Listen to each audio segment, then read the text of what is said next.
a box. And the deal with the volume of the box is you have to multiply its length by its width by its height. Okay, you might have done this in so do you see the way it's essentially this sofa bed is essentially like it's like a box, isn't it? So that's what I'm picturing when I'm doing this. I'm picturing like a box like that. And to get its volume, you multiply the length by the width by the height. So how do you take out your calculator now and calculate the volume? So volume equals length by width by height. So you're going to multiply 180 by 80 by 28. And what you get when you throw all that into the calculator is 288,000. Awesome. Okay. So if you ever ask for the volume of a box, that's what you do. Length by width by height. We cool? Okay. Now, Joshua uses an electric pump to blow up the airbed. Every second, what happens? How many? Does anybody know how to do the next question? Anybody have any ideas? Every second you blow it up 800. How much do you need in total though? You need 288,000. So what do you do? Do you divide, do you multiply, do you add? Okay, I have no idea. Okay, let's simplify the question. Okay, if I wanted to blow up 1,000 meters cubed, and I can blow up 100 meters cubed per second, how long will it take me to get to 1,000? Huh? It'll take 10 seconds, won't it? Because it'll go 100, 200, 300, 400, 500. It's division basically. So you divide 288,000 and you're going to divide that by 800. And that tells you how many 800s you need to get all the way up to 288,000. So grab your 288,000 and divide it by 800. And what you get? Really? 3,600. Now, we haven't made a mistake, but we didn't get full marks. Can anybody explain why? There's something in the question that's telling us we're not getting full marks. Need it in minutes. How do you convert 360 seconds into minutes? Divide by 60, because 1 minute is 60 seconds. So divide that by 60. And what you get? 360 divided by 60? We're going for 6 minutes, aren't we? Is that right? Is there part C on this question? No? Oh, there is. Okay. We're good at these. Time questions. Anybody know how to do this time question? What you do? 9:35 plus what? 45 minutes later. Now, did I teach us a way of doing this? What did I teach us how to do? Anybody remember? Okay. I'll show you the primary school method, and then I'll show you the calculator method. Primary school method is this. What's 35 plus 45? What's 35 plus 45? 80. 80 minutes is the same as what? 1 hour and 20. So you go 20 minutes, carry 1 hour. 9 plus 1? 10. You go to bed at 10:20 p.m. The calculator method is, does everybody remember my special button? 9:35 plus 0 hours and 45 minutes gives you 10:20. Your choice. So you can do the primary school method or you can do the calculator method. Your choice. All good? All right. Now, so here's what happens. If you're in Ireland and you own €1, you're equally as rich as somebody who lives in England who owns 90p. You're equally rich. Does that make sense? You both own the same amount of money. Okay? Likewise, if I multiply both sides by 100, somebody who owns €100 in Ireland is the same as somebody who owns £90 sterling in the UK. You're equally rich. Does that make sense? What you know is about the euro number. Euro is always a bigger number than pound. You see that?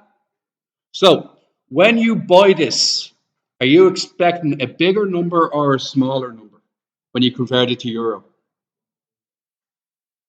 No, don't guess. Look at the board. €100 is £90. So euro is always a bigger number than. So you're expecting it to be bigger, aren't you?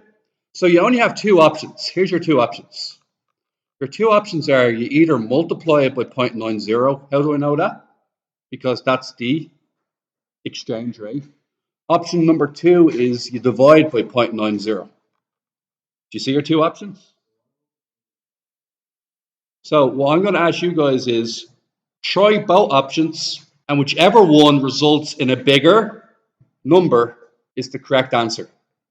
So you're going to try out both options, and whichever one gives you a bigger number, because you're expecting the euro number to be bigger than the sterling number, whichever one has the bigger number is the correct answer. Yes? What you get?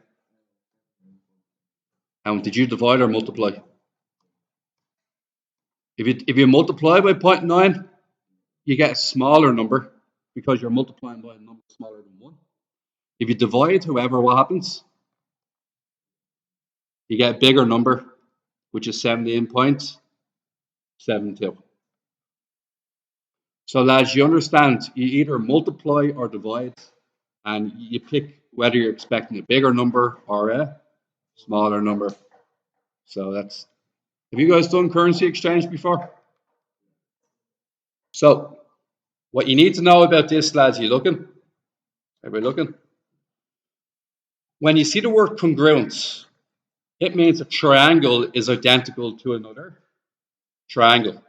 And there is 4 ways we can do this. And I'll show you all 4 ways now. Okay? Does anybody remember the acronyms from yesterday? Acronyms are just 3 letters. That means something else. Now, here's what we're going to do. I cloned them. So both those triangles are identical. What I might do is I might just spin around one of them just to mess up your eyesight slightly, okay? Now, here's what we're going to start off with. If that's 15, that's 10, and that's 13. If that's 15, that's 10, and that's 13. Are both these triangles identical? Why?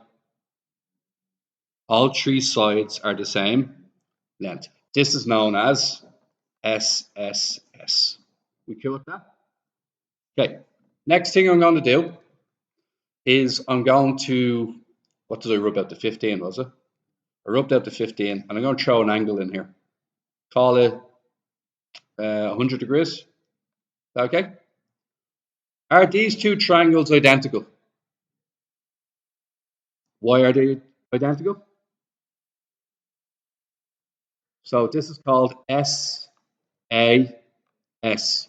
The sides are the same length, and the angle in between the 2 sides is the same size.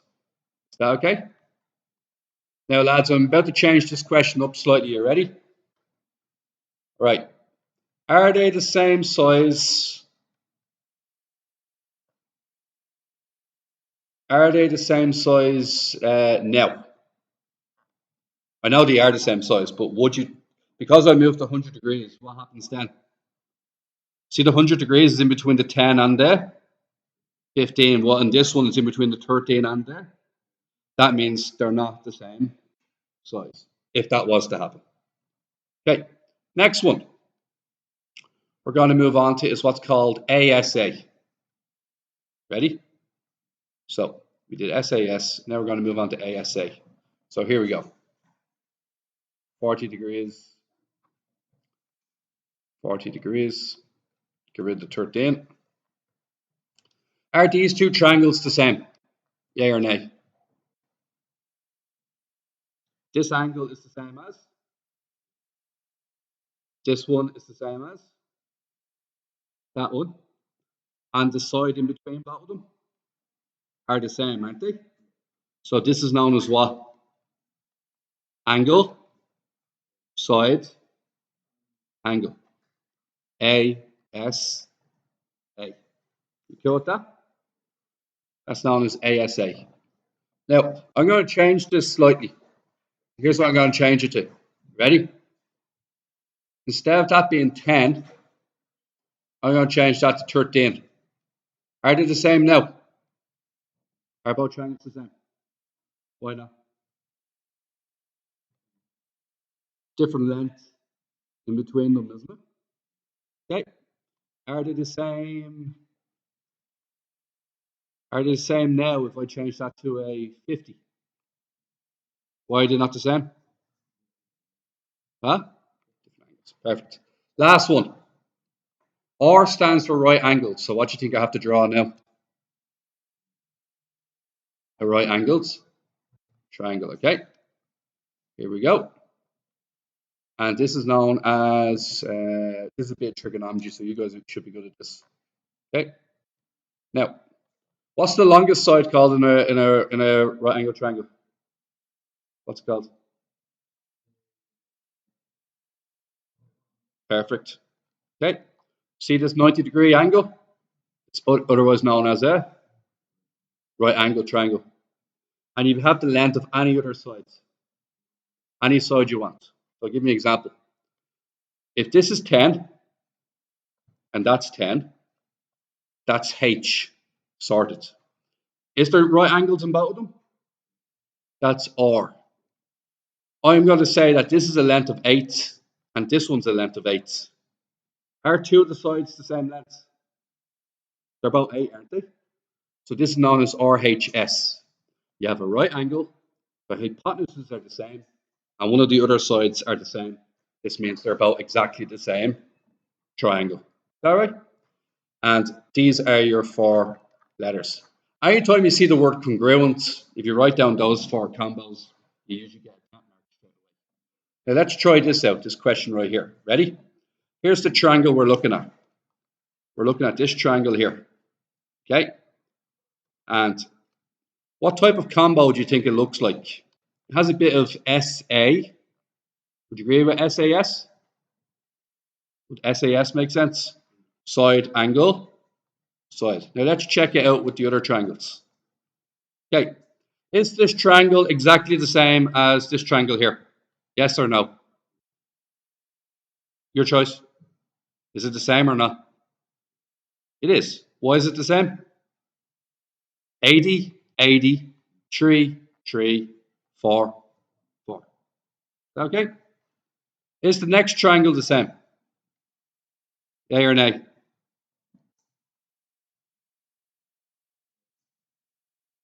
No. You don't know what size this angle is, do you? We don't know if it's 80 or not. So what can we say? No. Okay.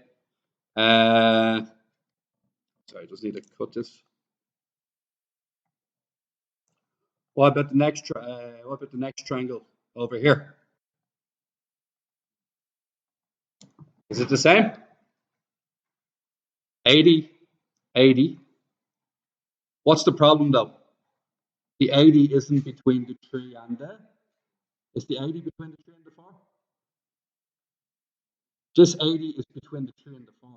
Well, this 80 is not in between the 3 and the 4. So what does that mean? Not the same. And finally, this one here. Huh? Is it the same? I think it is. Yeah, it is the same. It was just to grab that and do what to it.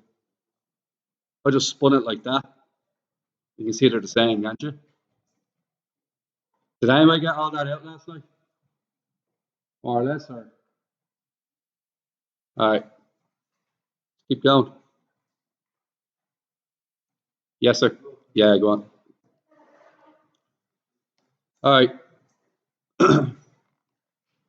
So normal body temperature is 37 degrees. Right, 37 degrees is Fahrenheit. Anybody know how to do that? What do you reckon? Go to 37 and what do you do?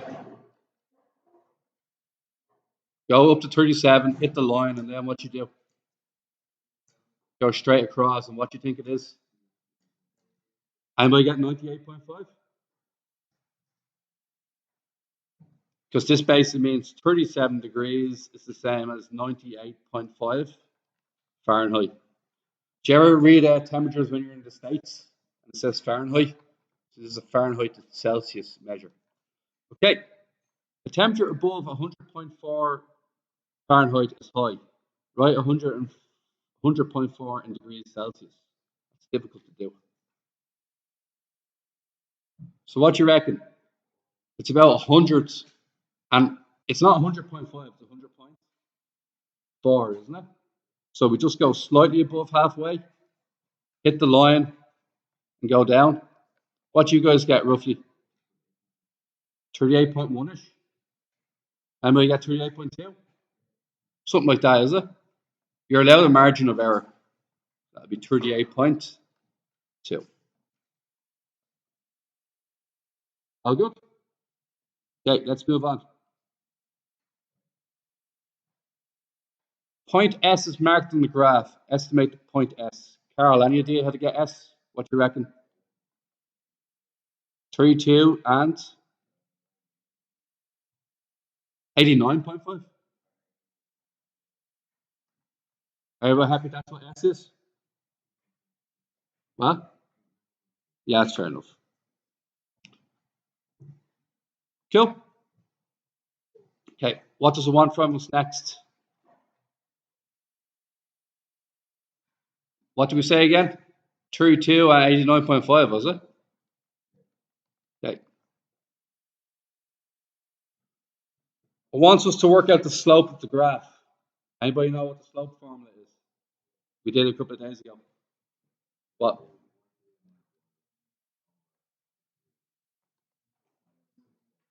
Good man. Happy days. What do I name the points here? They're both X and Y's, aren't they? But which one do you want to be point 1? Yeah, happy days, and? Does anybody have this answer? What you get?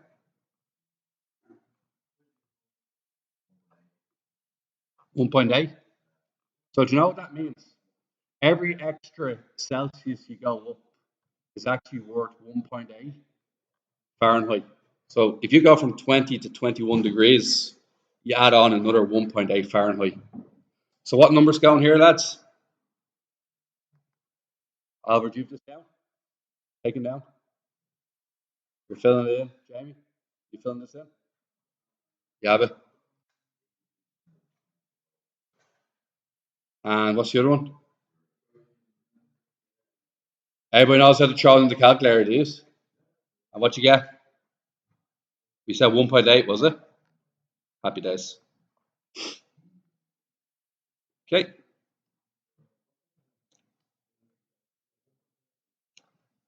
Yeah. All right, lads. Now, this one here. What an inequality means is, guys, do you see this here? Does everybody see the red box? Lads, everybody see the red box? That means, Alex, looking, see that red box?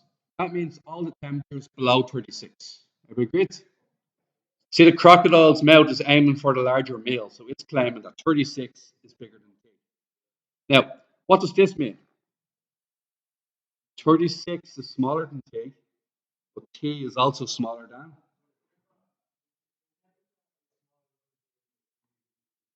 Yeah, temperature is in between 36 and 38. Sorry, 36 to 38 degrees. How'd you say temperature is greater than 38? What you say, T? What direction does the sun go in? Bigger than 38. All right. Now, all right, lads. Here's what we're going to do here. Ready for this? This is a tough question. Okay, so I want to make it really clear. Right. If T is a natural number, what are natural numbers? Whole numbers. So if I want to go smaller than 36, I would have to say 35, 34, 33, all the way back to number 1. And I'd have to put an arrow here. Okay? If that was integers, integers are also whole numbers that, and it would look exactly the same. Can anybody tell me what are real numbers? Any number, decimals and fractions are included. So what do I need to do? Do I include 36? Yeah or nay? Is 36 included? Why? Yeah, it's not smaller than or equal to 36. It's simply smaller than 36. So you do a hollow dot, and then you draw a line, shaded in line going backwards. Now, do you know what that means? That means 35.99 is included, but 36 isn't. See that? Now, if that changed like that, if I put a line underneath, I'd have to fill it in to include the 36. Is that all right? So that's all we have to do for that one. Anybody get that one now? Paddy, you've got that taken down? You got it? All right. Now, I'm going to stop talking. So, lads, look at this. It cost Margaret 75 euros to make the chair. She sells for 110. Everybody did 110, take away 75. What you get? 35. Happy days. Okay. It cost Margaret 120 to make a bench, and she sells for a profit of 45. How much did she sell it for? Yeah. 165. Okay, next one. It cost Margaret 3 N to make the still, where N is an element of N. She sells the still for 5 N. How much profit did she make? 5 N minus 3 N is 2 N. 5 tables take away 3 tables is 2 tables. 5 N's take away 3 N's is 2 N's. Yeah. Okay. Nextly, last one, which is the hardest one, is it? Addy, here's the difficult one, okay? It costs Margaret 320 euros to make a table. She sells it for a profit of 80. Write down her percentage of profit. 80 euro divided by what, lads? Not 400, 320 times 100. Because you want to turn it into a percentage. So it's your profit. Are you taking it down? You don't already have it? What you get? D. 25% is perfect. Anybody happy with 25? Okay, guys, 2 things. You listening? Lads, you can use your calculator all day long and you can get the answer. There's nothing wrong with that. No.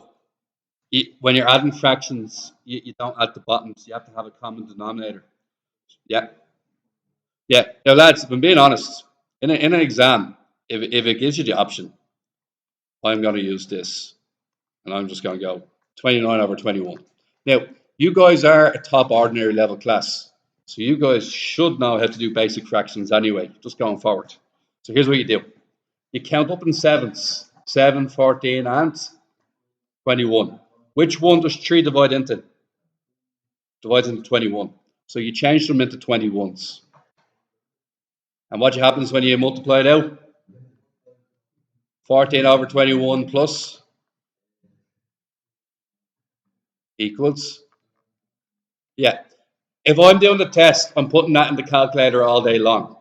But from a going forward perspective, I'd also expect myself to be able to do it without the calculator going forward, because there will be algebra questions where you need to know how to do fractions anyway. So what I'm asking you to do respectfully is use your calculator, absolutely, but please just try and do it yourself as well, just so you're not overly dependent on the calculator. Yes. You can and 1 and A over 21 is also another answer you can use. You can press this button here. Oh, sorry, shift that button. 1 over 8, 21. Okay, finally. Right, Paddy, you listening? What happens when the 7 moves to the other side? What happens when the 7 moves to the other side? It's a minus. Yeah, you're right, you're ahead of me. It turns into a plus 7. What's 41 plus 7? Okay. Now, Here's the tricky part. Hey, listen, here's where people just decide, I'm going to get this wrong. Can anybody tell me what the main mistake is? Anybody know? What's the only thing I need to move to get the K on its own? The only thing I need to move is the 4. So I'm going to write down the 48, and we have to figure out where the 4 is going. Where is the 4 going? Where does it go? If it's multiplication on the left, what happens to it? Division on the right. And see the way it didn't change into a -4?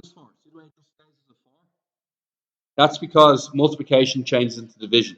It's not subtraction changing into addition. Okay? So what you get when you divide it? 12. We all good? Who got that without my help? X equals 12? Well? All right. Which part?